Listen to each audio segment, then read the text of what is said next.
मंगलमूर्ती मोरया। श्रीमद् भागवत महापुराण की जय।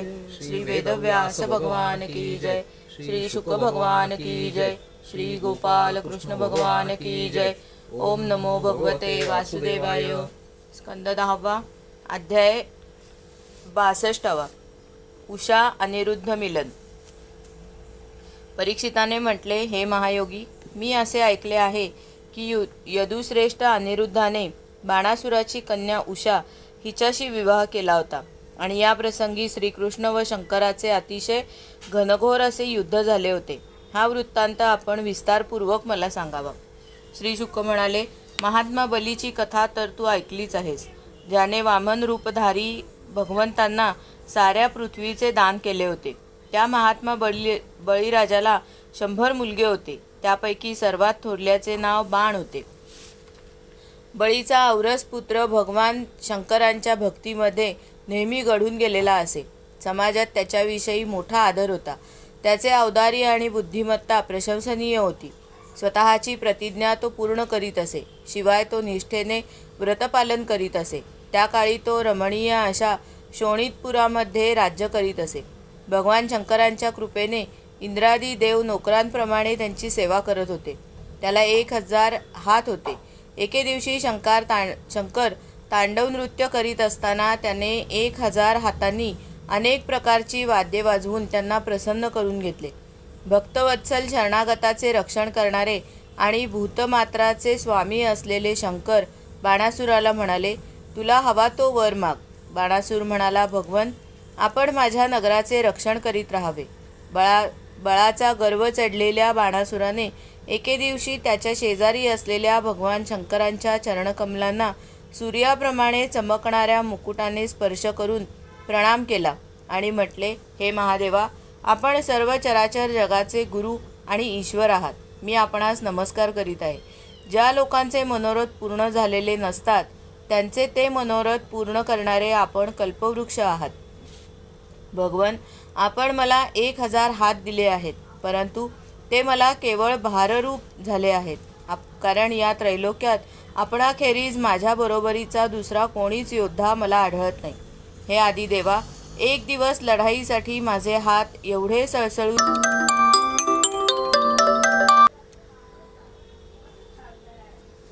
मी पर्वत फोडीत दिग्गजांवर चालून गेलो, परंतु ते सुद्धा मला ते ऐकून रागावून भगवान शंकर म्हणाले, अरे मूर्खा, ज्यावेळी तुझी रथावरील ध्वजा मोडून खाली पडेल त्यावेळी माझ्यासारखाच योद्ध्याशी तुझे युद्ध होईल आणि तो तुझा गर्व नाहीसा करील. परीक्षिता, हे ऐकून मूर्ख बाणाला अतिशय आनंद झाला आणि तो आपल्या घरी परतला. आता तो मूर्ख भगवान शंकरांच्या सांगण्याप्रमाणे आपल्या सामर्थ्याचा नाश करणाऱ्या त्या योद्ध्याची वाट पाहू लागला. त्याची उषा नावाची एक कन्या होती. ती अजून कुमारीच होती. तरीसुद्धा एके दिवशी स्वप्नामध्ये तिने पाहिले की अनिरुद्धाशी आपला समागम झालेला आहे. विशेष म्हणजे तिने अनिरुद्धाला कधी पाहिले नव्हते की त्याच्याविषयी काही ऐकलेही नव्हते. स्वप्नातच तो न दिसल्याने ती म्हणाली, नाथ, आपण कोठे आहात? असे म्हणतच ती जागी झाली व व्याकुळ होऊन उठून बसली. नंतर आपण सख्यांच्या मध्ये आहोत असे पाहून अतिशय लज्जित झाली. बाणासुरांच्या कुभांड नावाच्या मंत्र्यांची चित्रलेखा नावाची कन्या होती. उषा आणि चित्रलेखा एकमेकींच्या मैत्रिणी होत्या. चित्रलेखाने उषेला कुतूहलाने विचारले, हे सुंदर राजकुमारी, अजून तुझे कोणी पाणीग्रहण केले नाही, तर मग तू कोणाला शोधित आहेस आणि तुझ्या मनात काय आहे? उषा म्हणाली, मी स्वप्नात एक पुरुष पाहिला. त्याच्या शरीराचा वर्ण सावळा असून नेत्र कमलदलाप्रमाणे होते. तो पितांबर नेसलेला असून त्याचे बाहू पुष्ट होते. तो स्त्रियांना आवडेल असाच होता. त्याने आपले अधरामृत मला पाजले. तो मला आणखी हवा होता. तेवढ्यात तो मला दुःखसागरात लोटून कुठेतरी निघून गेला. मी माझ्या त्याच प्राणवल्लभाचा शोध घेत आहे. चित्रलेखा म्हणाली, सखे, तुझ्या चित्तचोर त्रैलोक्यात जर असेल तर मला तो दाखव. मी त्याला आणीन आणि तुझी विरह व्यथा नाहीशी करीन. असे म्हणून चित्रलेखेने काही देव, गंधर्व, सिद्ध, चारण, पन्नग, दैत्य, विद्याधर, यक्ष आणि माणसांची हुबेहूब चित्रे काढली.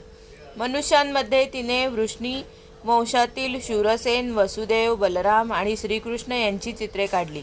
नंतर प्रद्युम्नाचे चित्र पाहताच उषा लाजली. परीक्षिता, जेव्हा तिने अनिरुद्धाचे चित्र पाहिले तेव्हा तर ती लाजेने मान खाली घातली. नंतर स्मितहास्य करीत ती म्हणाली, हाच तो माझा प्राणवल्लभ.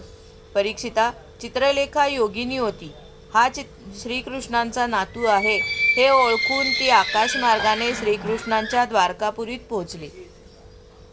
तेथे सुंदर पलंगावर झोपलेल्या अनिरुद्धाला योगसिद्धीच्या प्रभावाने चित्रलेखेने उचलून शोणितपुरात आणले आणि सखी उषेला तिच्या प्रियतमाचे दर्शन घडवले.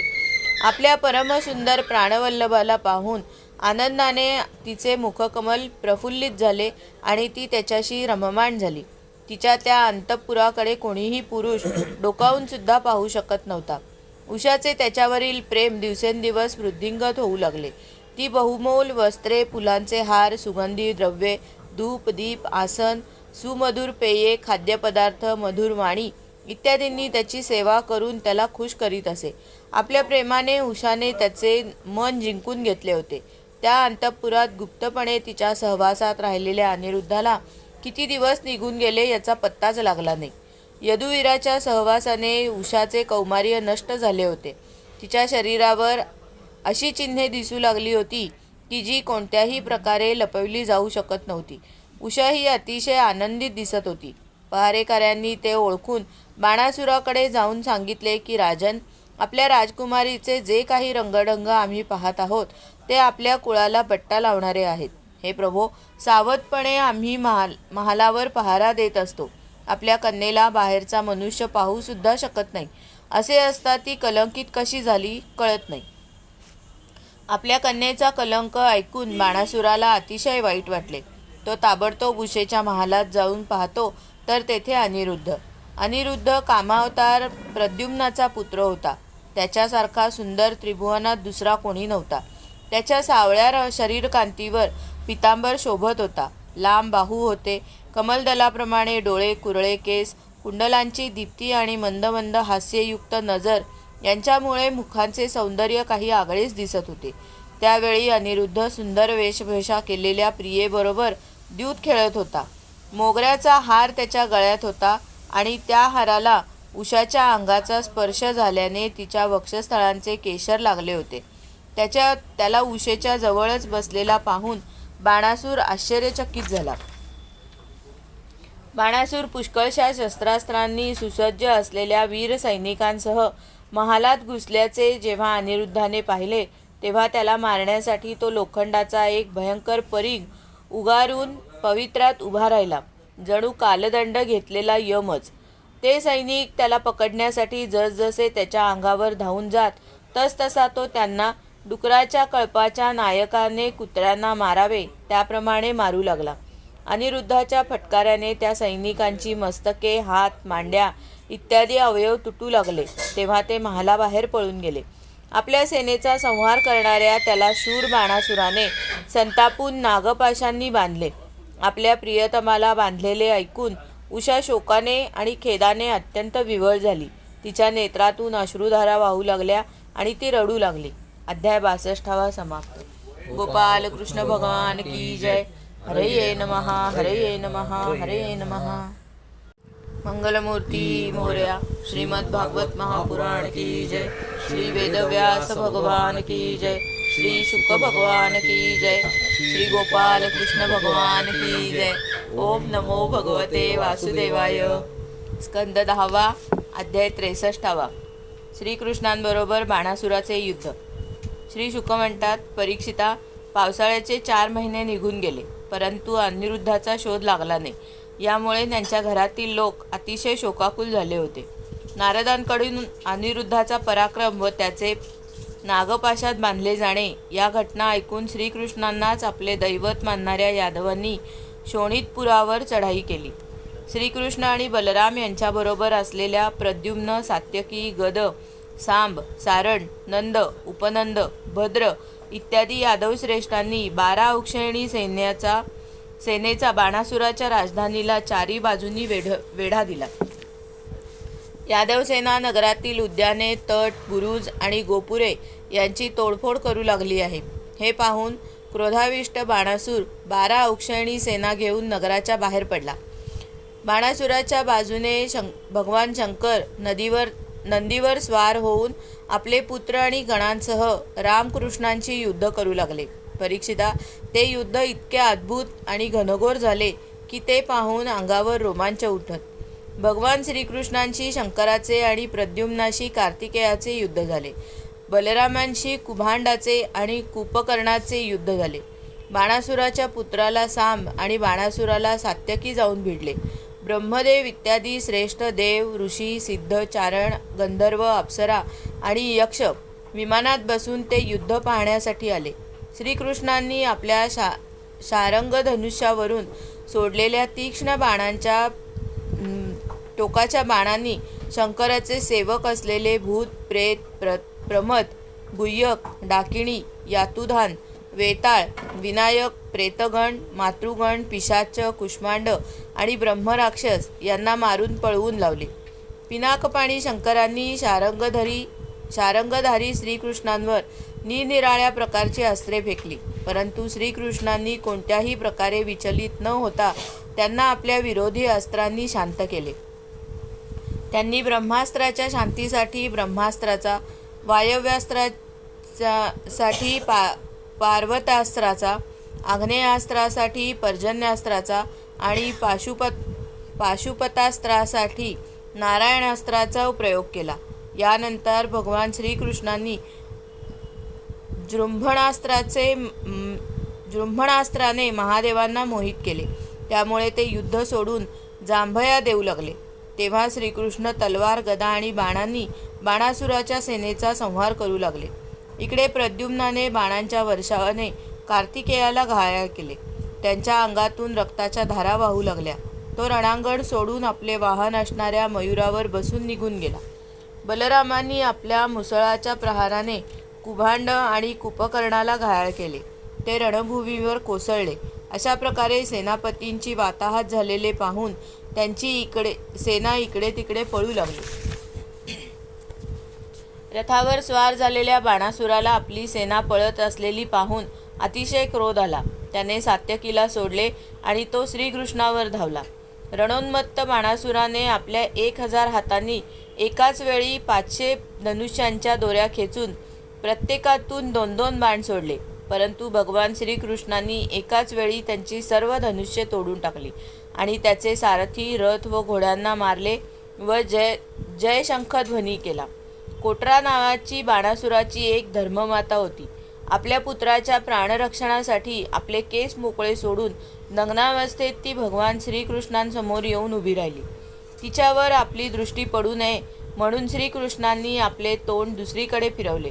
तोपर्यंत बाणासुराची धनुष्ये व रथ मोडल्यामुळे तो आपल्या नगराकडे पळाला. इकडे शंकरांचे भूतगण जेव्हा इकडे तिकडे विखुरले गेले तेव्हा 3 मस्तके आणि 3 पायांना ज्वर जणू 10 दिशा जाळीत श्रीकृष्णांवर धावला. तो आपल्याकडे येत असलेला पाहून भगवान श्रीकृष्णांनी आपला ज्वर सोडला. आता वैष्णव आणि माहेश्वर हे दोन्ही ज्वर आपापसात लढू लागले. तेव्हा वैष्णव ज्वराच्या तेजाने माहेश्वर ज्वर हवालदिल होऊन ओरडू लागला आणि तो भयभीत झाला. तेव्हा त्याला कुठेही आश्रय मिळाला नाही. तेव्हा आपले रक्षण व्हावे म्हणून अत्यंत नम्रतेने हात जोडून तो श्रीकृष्णांना प्रार्थना करू लागला. माहेश्वर ज्वर म्हणाला, हे प्रभो, आपली शक्ती अनंत आहे. आपण परमेश्वर आहात, आत्मा आहात. आपण अद्वितीय आणि परम ज्ञानस्वरूप आहात. संसाराची उत्पत्ती, स्थिती आणि संहार यांचे कारण आपणच आहात. श्रुती आपलेच वर्णन करतात. आपण समस्त विकाररहित असे स्वतः ब्रह्म आहात. मी आपणास प्रणाम करीत आहे. काल, दैव, कर्म, जीव, स्वभाव, द्रव्य, शरीर, सूत्रात्मा, प्राण, अहंकार, 11 इंद्रिये आणि पंचमहाभूते या सर्वांचा समुदाय असलेले लिंग शरीर आणि बीजांकुर, न्यायानुसार त्याचे कर्म व कर्मातून पुन्हा लिंग शरीराची उत्पत्ती, ही सर्व आपली माया आहे. आपण मायेच्या पलीकडे आहात. मी आपणास शरण आलो आहे. आपण लीलेनेच अनेक रूपे धारण करून देव, साधू व लोकमर्यादांचे पालन करता. त्याचबरोबर उन्मत्त आणि हिंसक अशा असुरांचा संहारही करता. आपला हा अवतार पृथ्वीवरील भार उतरवण्यासाठी झाला आहे. हे प्रभो, आपल्या शांत, उग्र आणि अत्यंत भयानक दुस्सह अशा तेजस्वी ज्वरामुळे मी अत्यंत तप्त होऊ लागलो आहे. भगवान, देहधारी जीव जोपर्यंत आशेच्या फासात अडकून आपल्या चरणकमलांना शरण येत नाही तोपर्यंत त्याचे ठिकाणी ताप राहतोच. श्री भगवान म्हणाले, हे त्रिशिरा, मी तुझ्यावर प्रसन्न आहे. आता माझ्या या ज्वरापासूनचे तुला वाटणारे भय दूर हो. जगात जो कोणी आम्हा दोघांच्या या संवादाचे स्मरण करील त्याला तुझ्यापासून काहीही भय राहणार नाही.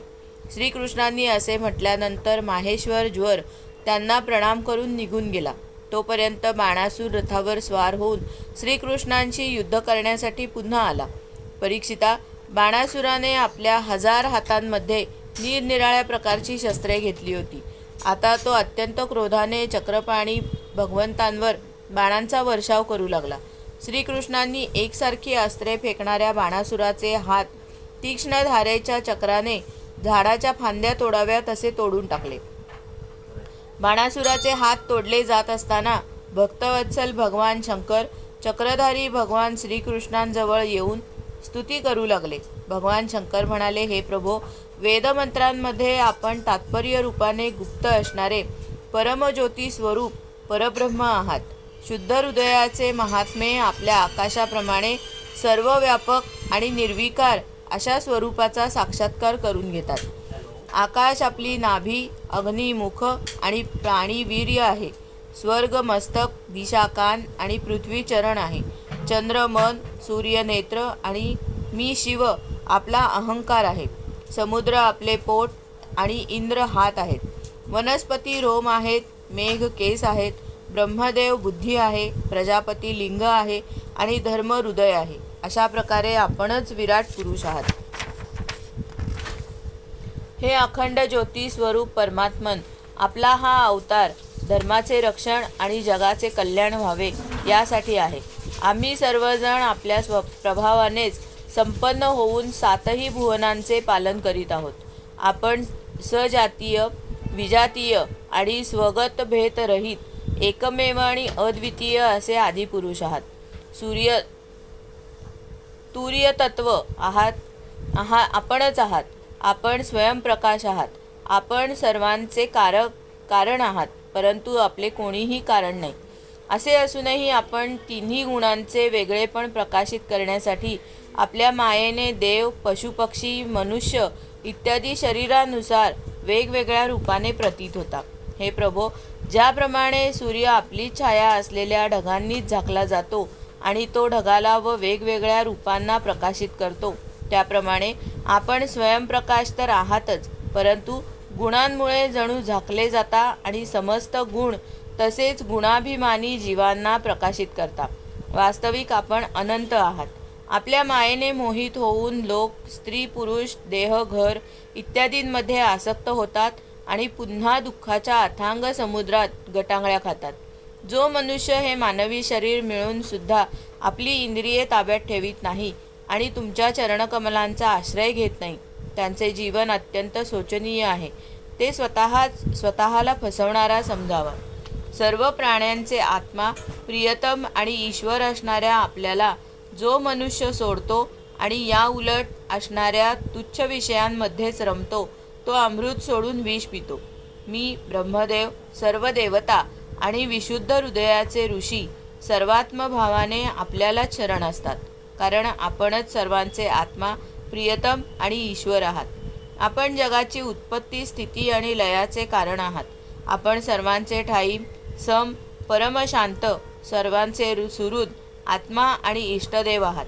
आपण एक, अद्वितीय आणि जगताचे आधार तसेच अधिष्ठान आहात. हे प्रभो, आम्ही सर्वजण या जन्ममृत्यूरूप संसार चक्रातून मुक्त होण्यासाठी आपले भजन करीत आहोत. हे देवा, हा बाणासूर माझा परमप्रिय, कृपेला पात्र झालेला सेवक आहे. मी याला अभय दिले आहे. प्रभो, याचे पणजोबा प्रल्हाद याच्यावर आपली जशी कृपा आहे तशीच कृपा याच्यावरही असावी. श्रीकृष्ण म्हणाले, भगवन, आपण आम्हाला जे सांगितले त्याप्रमाणे आपल्याला प्रिय असणारे मी करीन. याच्यासाठी आपण पूर्वी जे ठरवले होते त्याला अनुसरूनच मी याचे हात तोडले आहेत.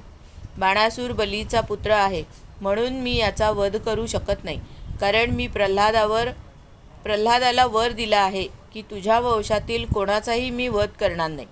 याचा गर्व नाहीसा करण्यासाठीच मी याचे हात तोडले आहेत. तसेच जी सेना पृथ्वीला भार झाली होती तिचा मी संहार केला. याचे 4 हात अजून शिल्लक आहेत, ते अजर व अमर होतील. आपल्या पार्षदांमध्ये हा प्रमुख असेल. आता याला कोणापासूनही कोणत्याही प्रकारची भीती नाही. अशा प्रकारे श्रीकृष्णांकडून अभय मिळाल्यावर बाणासुराने त्यांच्याजवळ येऊन जमिनीवर डोके टेकवून त्यांना नमस्कार केला आणि आपली कन्या उषा हिच्यासह अनिरुद्धाला रथात बसवून भगवंतांकडे घेऊन आला. यानंतर श्रीकृष्णांनी महादेवांच्या संमतीने वस्त्रालंकार विभूषित उषा आणि अनिरुद्ध यांना पुढे करून एक औक्षणी सेनेसह द्वारकेकडे प्रस्थान केले. इकडे द्वारका ध्वजतोरणांनी सजवली गेली. सडका आणि चौकांमध्ये चंदन मिश्रित पाण्याचा सडा शिंपडला गेला. नगरातील नागरिक, बांधव आणि ब्राह्मण सामोरे आले. त्यावेळी शंख, नगारे आणि ढोल यांचा तुंबळ आवाज होत होता.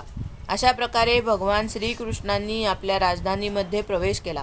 परीक्षिता, जो कोणी श्रीशंकरांच्या बरोबर श्रीकृष्णाचे युद्ध आणि त्यांचा विजय या कथेचे प्रातःकाळी उठल्यावर स्मरण करतो त्याला कधीही पराजय होत नाही. अध्याय 63 समाप्त. कृष्ण भगवान की जय. हरे नमः, हरे नमः, हरे नमः. मंगलमूर्ती मोरया. श्रीमद् भागवत महापुराण की जय. श्री वेदव्यास भगवान की जय. श्री शुक भगवान की जय. श्री गोपाल कृष्ण भगवान की जय. ओम नमो भगवते वासुदेवाय. स्कंद 10 अध्याय 64. मृगराजाची कथा.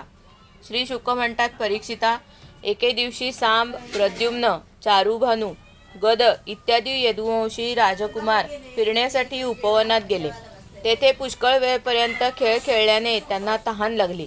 तेव्हा ते इकडे तिकडे पाण्याचा शोध घेऊ लागले. त्यांना एका पाणी नसलेल्या विहिरीत एक विचित्र प्राणी दिसला. तो प्राणी म्हणजे पर्वतांच्या आकाराचा एक सरडा होता. त्याला पाहून ते आश्चर्यचकित झाले. त्यांना त्याची दया येऊन ते त्याला बाहेर काढण्याचा प्रयत्न करू लागले.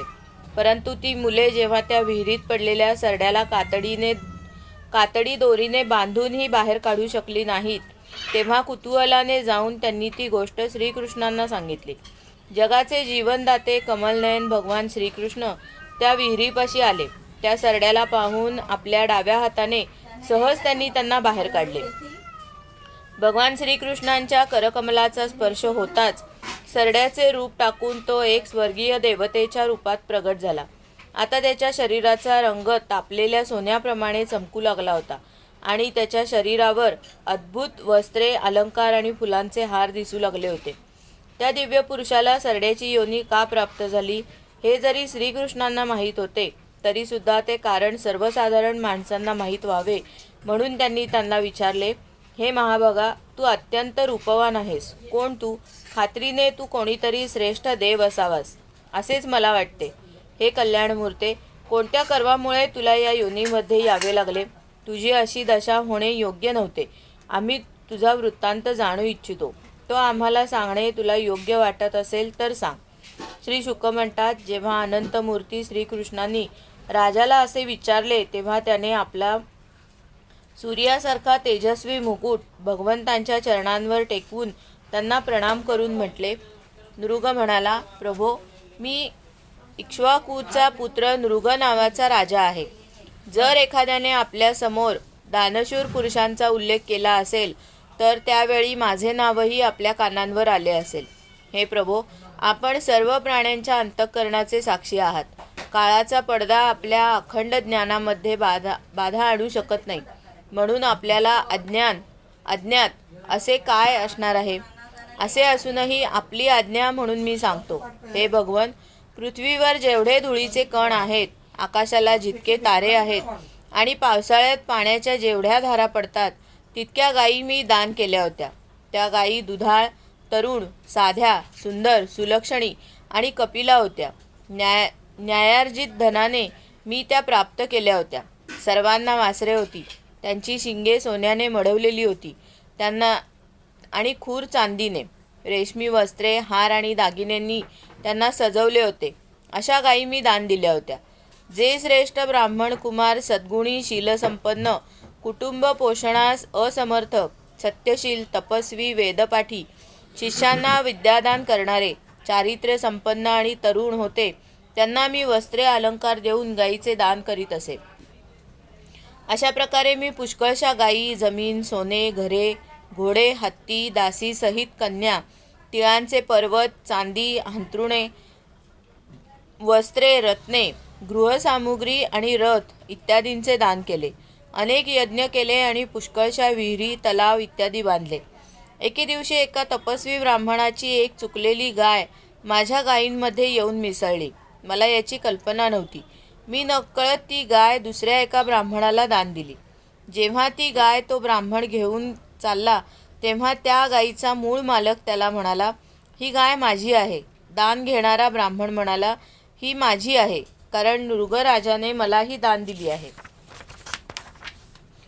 ते दोघे ब्राह्मण आपापसात भांडण करीत आपलेच म्हणणे खरे आहे हे पटवण्यासाठी माझ्याकडे आले. एक जण म्हणाला, ही गाय आपण मला दिली आहे, व दुसरा म्हणाला, असे असेल तर तू माझ्या गायीची चोरी केली आहेस. ते ऐकून माझे चित्त गोंधळून गेले. मी धर्मसंकटात सापडलो आणि त्या दोघांना अत्यंत नम्रतेने म्हणालो की हिच्या बदल्यात मी आपणास 1,00,000 उत्तम गायी देईन. आपण ही गाय मला परत द्या. मी आपला सेवक आहे. नकळत माझ्या हातून हा अपराध घडला आहे. आपण माझ्यावर कृपा करा आणि मला अमंगळ नरकात जाऊन पडण्याच्या संकटातून वाचवा. राजन, मी हिच्या बदल्यात काहीही घेणार नाही. असे म्हणून गायीचा मूळ मालक निघून गेला. तो हिच्या बदल्यात 1,00,000च काय 10,000 आणखी गायी दिल्या तरी सुद्धा मला नकोत असे म्हणून दुसरा ब्राह्मण सुद्धा निघून गेला.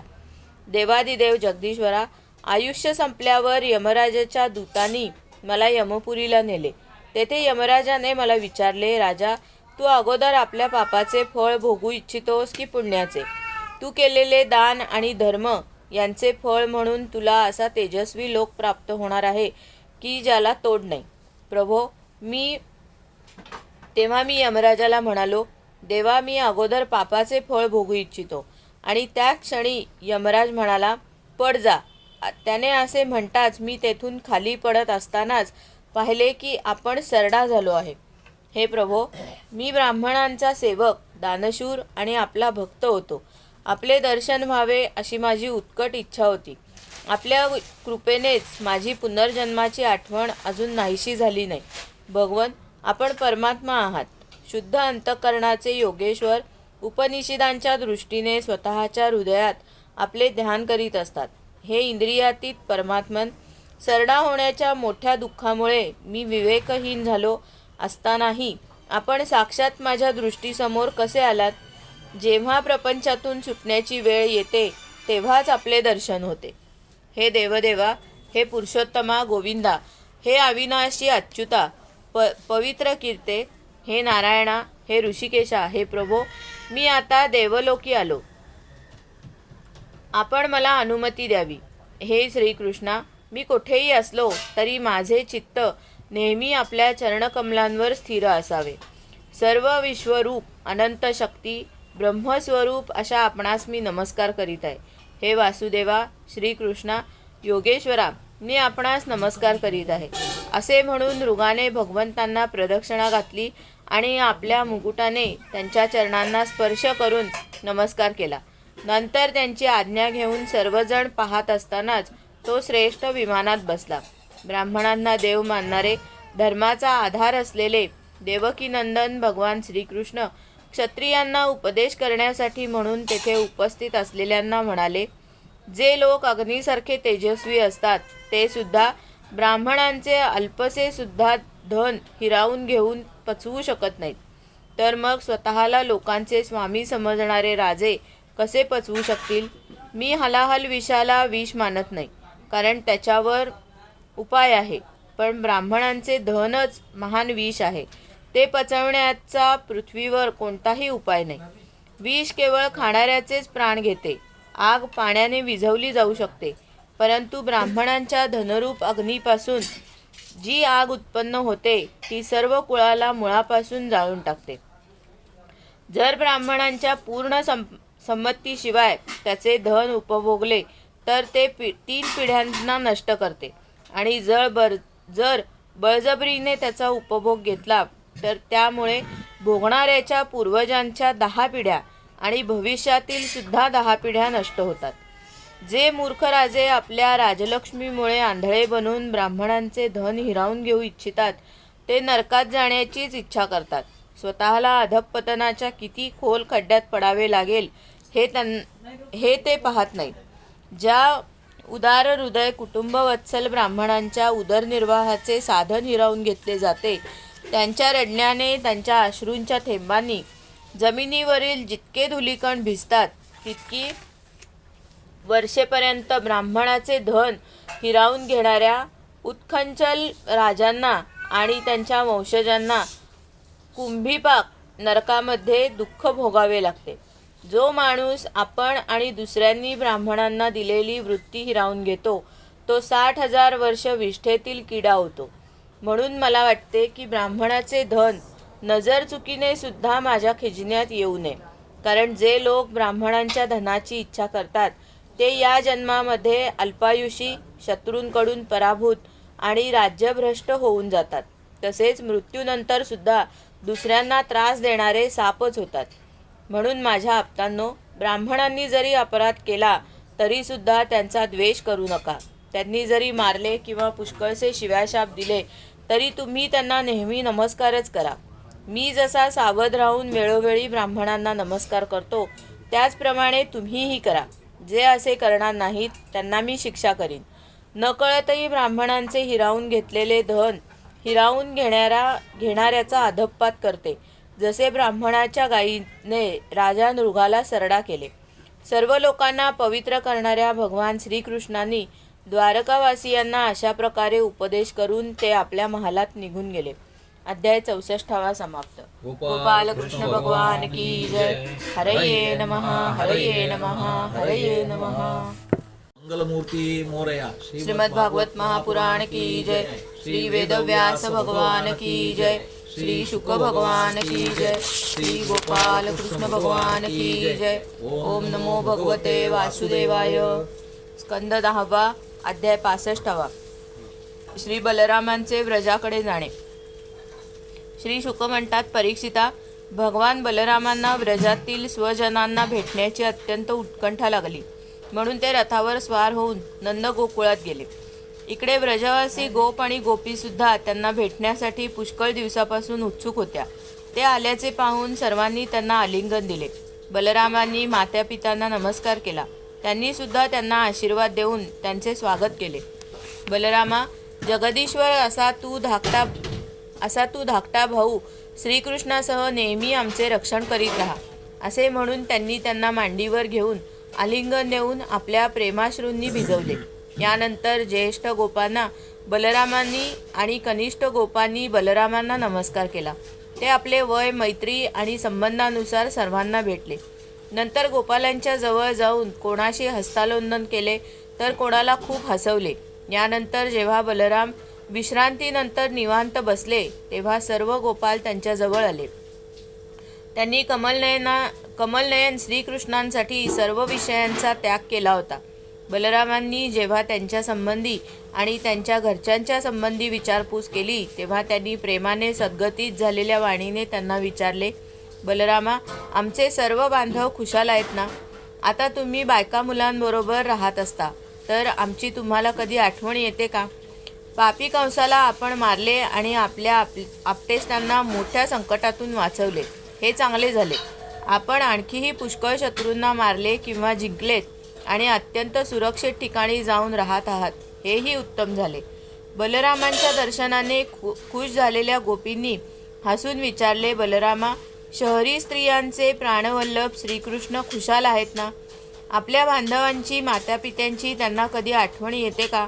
आपल्या आईला भेटण्यासाठी ते एकदा तरी येणार काय? पराक्रमी श्रीकृष्णांना कधी आम्ही केलेल्या सेवेची आठवण येते का? आपल्या माणसांना सोडणे किती कठीण असते तरीसुद्धा आम्ही त्यांच्यासाठी आमचे आई वडील, भाऊ, पती, पुत्र, बहिणी यांना सुद्धा सोडून दिले. परंतु हे प्रभो, त्यांनी अगदी सहजपणे आमचे प्रेमाचे बंधन तोडून आम्हाला सोडून ते निघून गेले. त्यांच्या त्या गोड गोड बोलण्यावर आम्ही भाबड्या स्त्रिया विश्वास कसा बरे ठेवणार नाही. एक गोपी म्हणाली, आम्ही तर अडाणीच, आमचे जाऊ दे. परंतु शहरातील चतुर स्त्रिया चंचल आणि कृतज्ञ श्रीकृष्णांच्या बोलण्याला कशा बरे फसतील.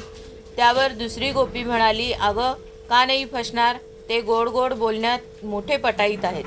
शिवाय त्यांचे ते सुंदर स्मितहास्ययुक्त पाहणे यामुळे शहरातील त्या स्त्रियासुद्धा प्रेमावेगाने स्वतःला विसरून व्याकुळ होत असतील आणि त्यांच्या बोलण्यावर विश्वास ठेवत असतीलच. तिसरी गोपी म्हणाली, गोपींनो, त्यांच्याबद्दल कशाला बोलता, दुसरा एखादा विषय काढा. जर त्या निर्दयाचा वेळ आमच्या खेरीत जात असेल तर आमचाही वेळ त्याच्यासारखाच का जाऊ नये. गोपी आता भगवान श्रीकृष्णांचे हसत बोलणे, सुंदर पाहणे, चालणे, प्रेमालिंगन इत्यादी गोष्टी आठवून रडू लागल्या. निरनिराळ्या प्रकारे समजूत घालण्यात निपुण असलेल्या भगवान बलरामांनी श्रीकृष्णांचे हृदयस्पर्शी संदेश सांगून गोपींचे सांत्वन केले. रात्रीच्या वेळी गोपींबरोबर राहून त्यांचे प्रेम वृद्धिंगत करीत भगवान रामांनी चैत्र आणि वैशाख असे 2 महिने तेथेच घालवले. त्यावेळी कमलपुष्पांचा सुगंध घेऊन मंद वारा वाहत असे. पूर्ण चंद्राचे चांदणे यमुनेच्या काठावरील उपवन शुभ्र करीत असे आणि भगवान बलराम गोपींसह तेथेच विहार करीत असत. वरुण देवाने आपली कन्या वारुणी देवीला तेथे पाठवले होते. ती एका झाडाच्या खोडातून वाहत बाहेर पडून आपल्या सुगंधाने सगळे वन सुगंधित करी. मधुधारेचा तो सुगंध वायूने बलरामांना भेट म्हणून दिला. त्याच्या सुगंधाने आकृष्ट होऊन बलराम गोपींना घेऊन तेथे पोचले आणि त्यांच्यासह त्यांनी ती प्राशन केली. गोपी त्यावेळी बलरामांच्या चारही बाजूंनी राहून त्यांच्या चरित्राचे गायन करीत होत्या आणि ते धुंद होऊन वनामध्ये विहार करीत होते. आनंदाने त्यांचे डोळे मादक दिसत होते. गळ्यामध्ये फुलांचा हार व वैजयंती माळा होती. त्यांच्या एका कानात कुंडल झळकत होते. मुखकमलावर स्मित होते. त्यावर आलेले घामाचे बिंदू दवबिंदूंसारखे दिसत होते. जलक्रीडा करण्यासाठी सर्वशक्तिमान बलरामांनी यमुना नदीला बोलवले. ते यावेळी वारुणीच्या नशेत आहेत असे पाहून यमुना नदी आली नाही. तेव्हा तिने आपले म्हणणे मानले नाही म्हणून बलरामांनी क्रोधाने आपल्या नांगराच्या टोकाने तिला खेचून घेतले. हे पापिणी, मी बोलावून सुद्धा तू माझा अपमान करून इकडे आली नाहीस. आता मी नांगराच्या टोकाने स्वतःच्या मनाप्रमाणे वागणाऱ्या तुझे शेकडो तुकडे करतो. राजा बलरामांनी जेव्हा यमुनेला असे फटकारले तेव्हा आश्चर्यचकित आणि भयभीत होऊन बलरामांच्या चरणांवर तिने लोटांगण घातले आणि त्यांची प्रार्थना करू लागली. हे रामा, हे रामा, हे महाबाहो, हे जगतपते, ज्यांचा अंश असलेला शेष हे सर्व जग धारण करतो, त्या आपला पराक्रम माझ्या लक्षात आला नाही. हे सर्व स्वरूप भक्तवत्सल भगवान, आपण परम ऐश्वर्यशाली आहात. आपले खरे स्वरूप न जाणल्या कारणानेच माझ्याकडून हा अपराध घडला. मी आपल्याला शरण आले आहे, मला सोडून द्यावे. त्या प्रार्थनेचा स्वीकार करून भगवान बलरामांनी तिला सोडून दिले. नंतर गजराज जसा हत्तीणीबरोबर क्रीडा करतो त्याप्रमाणे ते गोपींबरोबर जलक्रीडा करू लागले. यथेष्ट विहार करून जेव्हा ते यमुने नदीच्या बाहेर पाले तेव्हा लक्ष्मीने त्यांना निळी वस्त्रे, बहुमोल अलंकार आणि सोन्याचा सुंदर हार दिला. बलरामांनी निळी वस्त्रे परिधान केली आणि सोन्याचा हार गळ्यात घातला. अंगाला चंदन लावून व सुंदर अलंकारांनी विभूषित होऊन ते ऐरावतासारखे शोभू लागले. परीक्षिता, अजूनही बलरामांनी ओढून आणलेल्या मार्गानेच यमुना नदी वाहत आहे. त्यामुळे जणू अनंत शक्ती भगवान बलरामांच्या यशाचे ती गायन करीत आहे असे वाटते. ब्रजवासी गोपींच्या माधुर्याने बलरामांचे चित्त अशा प्रकारे मुग्ध झाले होते की व्रजात विहार करताना पुष्कळ रात्री एकच रात्र असल्यासारख्या त्यांना वाटल्या. अध्याय 65 समाप्त. गोपाल कृष्ण भगवान की जय. हरे नमः, हरे नमः, हरे नमः.